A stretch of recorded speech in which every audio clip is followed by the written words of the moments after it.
इसमें धान, मक्का, जूट, दलहन, तेलन, मौसमी सब्जी, औषधीय एवं सुगंधित पौधों की सिंचाई हेतु दिया। और ये उद्देश्य था कि राज्य में खेल को प्रोत्साहन मिले और राज्य में जो खेल है 1 लाख तक सिविल सर्जन को दिया गया है, 1 लाख से 5 लाख, 1 लाख से 10 लाख तक जो प्रशासनिक विभाग उसको है। और मंत्रि परिषद ने 22 एजेंडों पर निर्णय हुआ है। सबसे महत्वपूर्ण निर्णय यह है कि राज्य सरकार ने 4 शहरों में मेट्रो रेल के परिचालन का निर्णय लिया है। इसकी सैद्धांतिक सहमति मंत्रि परिषद ने दी है। सबसे पहला शहर है मुजफ्फरपुर में मेट्रो रेल, गया में मेट्रो रेल, दरभंगा में मेट्रो रेल और भागलपुर में मेट्रो रेल। तो इसकी फीजिबिलिटी पहले स्टडी की जाएगी, उसके बाद डीपीआर बनाया जाएगा और उसके बाद इस पर इन 4 शहरों में मेट्रो रेल परिचालन का कार्रवाई आरंभ किया जाएगा। तो 4 शहर हैं, 4 महत्वपूर्ण शहर मुजफ्फरपुर, गया, दरभंगा और भागलपुर। कोई डेडलाइन है सर? अभी सैद्धांतिक सहमति दी है, इसके बाद इसका फीजिबिलिटी स्टडी किया जाएगा, शहरों का मैप और ये सब है। और उसके बाद इन 4 शहर की फीजिबिलिटी के बाद फिर डीपीआर बनाया जाएगा, फिर कार्रवाई।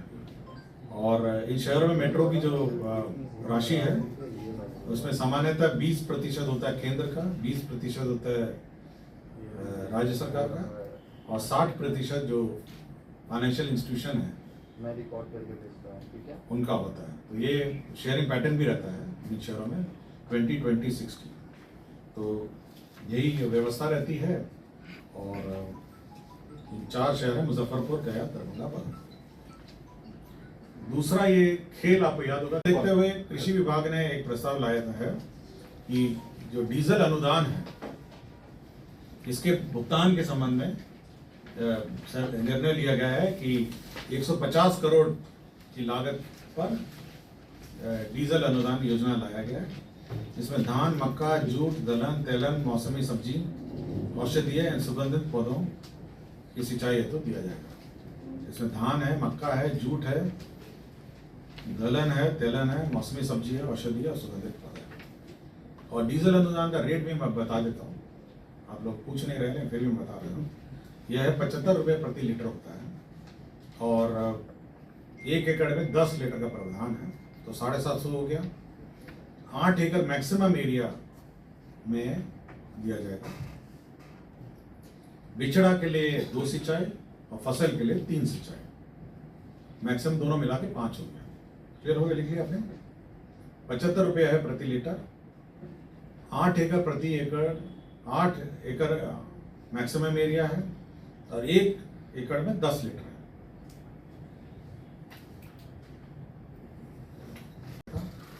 और ये उद्देश्य था कि राज्य में खेल को प्रोत्साहन मिले और राज्य में जो खेल है उस पर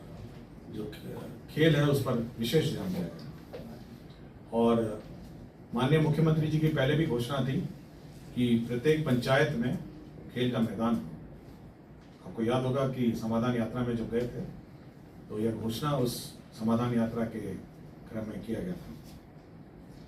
अब ये निर्णय लिया गया है कि हर पंचायत में खेल क्लब का गठन होगा, स्पोर्ट्स क्लब का हर पंचायत में, और उसमें खेल की गतिविधियां होंगी और राज्य सरकार समय समय पर इन खेल क्लबों को फाइनेंशियल असिस्टेंस भी देगी। तो ये पहला है कि हर पंचायत में एक खेल क्लब, नगर पंचायत और ग्राम पंचायत में।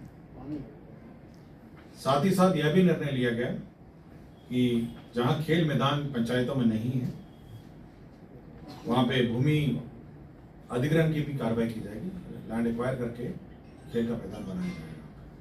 तो खेल के लिए बहुत महत्वपूर्ण कदम है कि हर पंचायत, नगर पंचायत में खेल क्लब का गठन होगा और साथ ही साथ राज्य सरकार इनको असिस्टेंस दे पाएगी और खेल का मैदान के लिए लैंड एक्वायर होगा। तीसरा है राज्य सरकार जो परीक्षाएं ली जाती हैं विभिन्न नौकरियों के लिए, आपका बीपीएससी है, कर्मचारी चयन आयोग है और जितनी भी आयोग हैं, उसमें जो परीक्षाएं ली जाती हैं, यह निर्णय लिया गया कि यदि आयोग चाहे तो विभिन्न चरणों में परीक्षा ले सकते हैं। मतलब जैसे बहुत से बड़ी संख्या हो जाती है, लेकिन जो मुख्य परीक्षा होगी, जो मेन परीक्षा होगी, जो फाइनल कट ऑफ वाली परीक्षा होगी, वह पटना और इर्द गिर्द में होगा। इसका तात्पर्य यह है कि सपोज किसी 25 लाख लोगों ने अप्लाई कर दिया। यूजुअली क्या होता है कि पूरे राज्य में परीक्षाएं होती हैं, फिर उसका इवैल्यूएशन होता है और उसको कट ऑफ मान के फिर उसका इंटरव्यू और जो भी क्वालिफाई पास हो जाता है। राज्य सरकार ने कहा है कि जहाँ पे इतनी बड़ी संख्या में लोग आते हैं तो पहले स्क्रीनिंग एग्जाम लिया जाए, प्रिलिमिनरी एग्जाम, उसके बाद मेंस एग्जाम जो यूजुअली है वो पटना के इर्द गिर्द लिया जाए।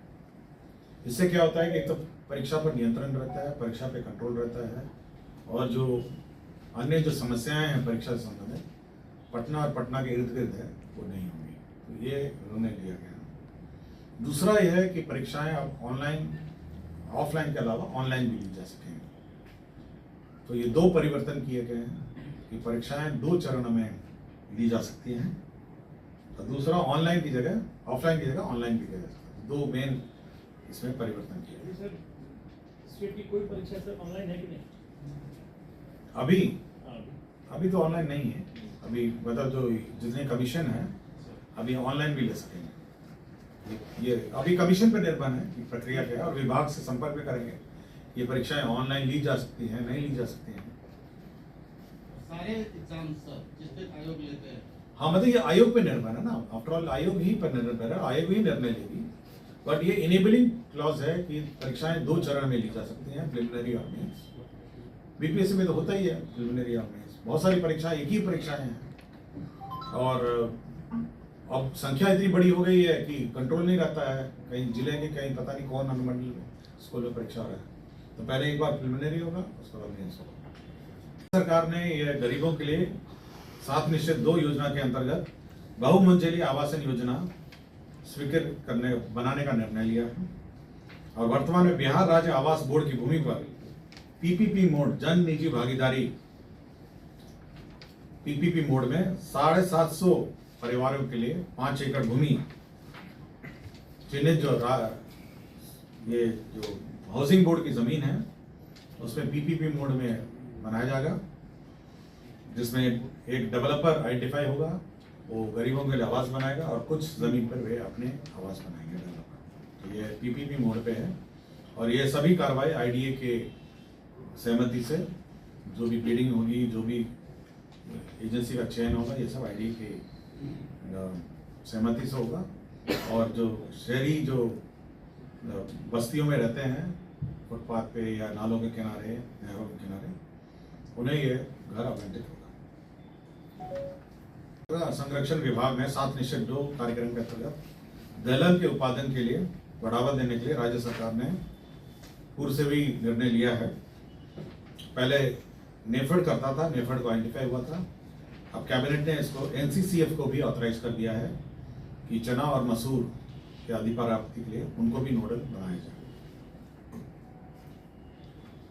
लघु जल संसाधन विभाग के प्रस्ताव था, जिसमें मुख्यमंत्री निजी नलकूप योजना हेतु 35,000 नीली नलकूप के अधिष्ठापन हेतु निर्णय लिया गया। इसकी कुल राशि है 266 करोड़। तो जो नलकूप है उसका लक्ष्य बढ़ा दिया गया है, पहले 30,000 था, बढ़ा के 35,000 हो गया है। और इसीलिए एस्टिमेट भी 266 करोड़ हो गया है। और साथ ही साथ यह भी निर्णय लिया गया कि पूर्व में जो 0.4 एकड़ भूमि वाले किसान मिलने में मुश्किल था, अब यह है कि जो इच्छुक किसान है, अगर उनके कमांड क्षेत्र में योग्य भूमि होगी तो उनको भी इसके लिए चिन्हित किया जाएगा और उनको भी यह लाभ दिया जाएगा। किसी किसान को मिलेगा? यह है मुख्यमंत्री निजी नलकूप योजना है। अब किसी किसान को मिलेगा, मतलब अगर उसके यहाँ कमांड एरिया में अगर यह जमीन होगी, मतलब जैसे किसान हो और अगल बगल बहुत सारी जमीनें हैं, तो उसको भी दिया जाएगा। 0.4 एकड़ से भी अगर कम होगा, उसका अपना कम होगा, बट कमांड एरिया में बहुत सारे किसानों की भूमि होगी तो उसको दिया जाएगा। विभाग के अंतर्गत जो सिंचाई योजना है उसको कार्यान्वयन और उसको मॉनिटरिंग के लिए जो आउटसोर्सिंग एजेंसी के माध्यम से मॉनिटरिंग के लिए निर्णय लिया गया है। इसमें ग्रामीण कार्य विभाग द्वारा आउटसोर्सिंग के लिए कुछ पर्यवेक्षक लिए गए थे। उसी तर्ज पर अब जब लघु जल संसाधन विभाग भी इंजीनियर्स और सुपरवाइजर्स लेगा। वित्त विभाग में जो जीपीएफ का लिमिट, 2 कैबिनेट नोट है वित्त विभाग के। एक है जो जीपीएफ का, आपको याद होगा कि 5 लाख का लिमिट निर्धारित किया गया था, अपर लिमिट। अब यह है कि अगर 22-23 में किसी ने, क्योंकि ये निर्णय दिसंबर 22-23 में हुआ था, अगर 22-23 में 5 लाख से ऊपर किसी ने जमा कर दिया है तो उसको भी सूद की राशि दी जाएगी 5 लाख से ऊपर की। लेकिन 23-24 में अगर किसी ने इस रूल को वायलेट करके 5 लाख से ऊपर जो जमा कर दिया है तो वो राशि जो है, जो इतना राशि 5 लाख से ऊपर है, उसको वापस बिना सूद के कर दी जाएगी। साथ ही साथ इस वर्ष का यह नियम है कि जो लिमिट है, यह भी लिमिट है जीपीएफ में कि 6%, मिनिमम 6% आपको जीपीएफ में कटौती होनी चाहिए। लेकिन जीपीएफ अगर 6% भी 5 लाख से ऊपर अगर हो जाता है लिमिट, तो ये 6% का भी लिमिट शिथिल किया जाएगा। तो ये 2 कैबिनेट नोट है, यह वित्त विभाग का कैबिनेट नोट है। जीपीएफ के अपर लिमिट का, और दूसरा है जो लोअर लिमिट है, तो वो जो 6% का लिमिट है उसको भी शिथिल कर दिया गया। राज्य सरकार में जो नियमित कर्मी हैं उनको चिकित्सा, और उनके आश्रित हैं उनके चिकित्सा प्रतिपूर्ति दी जाती थी। पहले उनके जो पावर्स हैं वो रिवाइज कर दिए गए हैं कि किस स्तर पर वो काउंटर साइन होंगे और अप्रूव होंगे। 1 लाख तक सिविल सर्जन को दिया गया है, 1 लाख से 5 लाख, 1 लाख से 10 लाख तक जो प्रशासनिक विभाग उसको है, और 10 लाख से ऊपर है जो है आपका ये वित्त विभाग है। तो ये पावर्स चेंज हो गए। पहले 50,000 था लोएस्ट सिविल सर्जन का, उसको 1 लाख हो गया।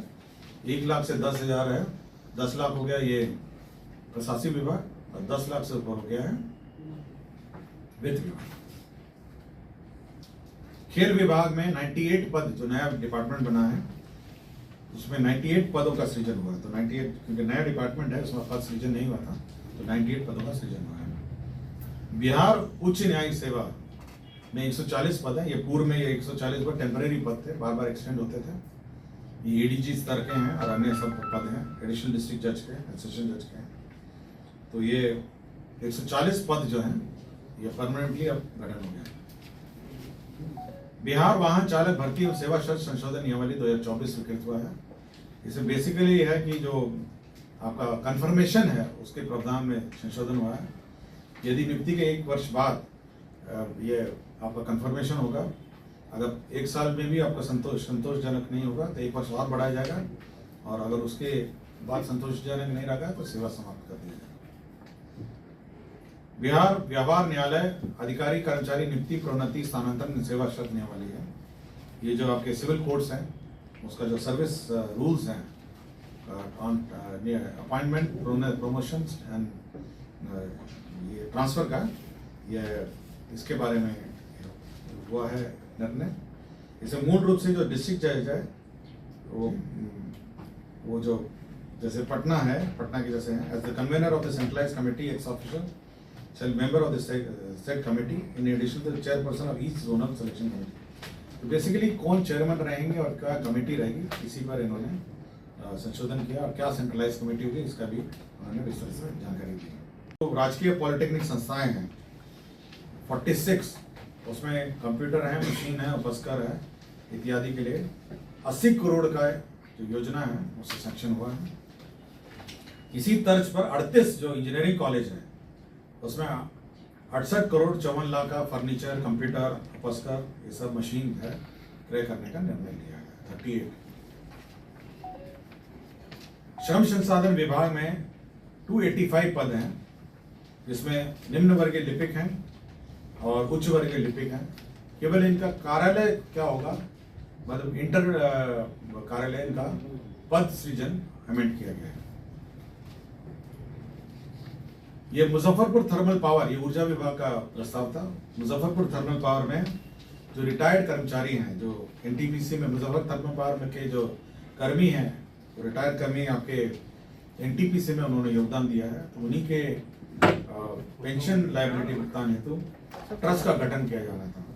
इसमें जो विद्युत बोर्ड का जो एग्जिस्टिंग ट्रस्ट है उसी के माध्यम से ये रिटायर ड्यूज दिया जाएगा, यही निर्णय लिया गया।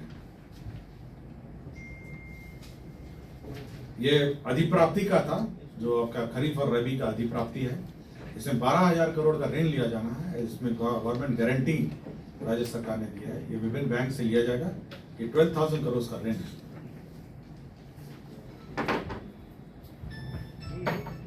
ये मंत्रिमंडल सचिवालय विभाग का है, जिसमें बिहार फ्लाइंग इंस्टीट्यूट का 2 पद है। इसमें चीफ मुख्य उड़ान परीक्षक है और डिप्टी मुख्य उड़ान परीक्षक है। ये चीफ फ्लाइंग इंस्ट्रक्टर है और डिप्टी फ्लाइंग इंस्ट्रक्टर है। तो चीफ फ्लाइंग इंस्ट्रक्टर को 5,50,000 रुपये दिया जाएगा महीने का मानदेय, और डिप्टी फ्लाइंग इंस्ट्रक्टर को 4 लाख दिया जाएगा। और ये इनके जो क्वालिफिकेशन है वो DGCA के मापदंड अनुसार होते हैं, और ये 2 बहुत महत्वपूर्ण पद होते हैं फ्लाइंग इंस्टीट्यूट के। ये खाद्य एवं उपभोक्ता संरक्षण विभाग है, इसमें माननीय सर्वोच्च न्यायालय में सुमोटो कॉग्निजेंस के बाद जो अनुबंध में जिला उपभोक्ता विवाद परितोष आयोग में जो निबंधक हैं, उसके 20 पद के सृजन की स्वीकृति दी है। तो यही आपके 22 एजेंडा है जिस पर किसी को कुछ पूछना हो।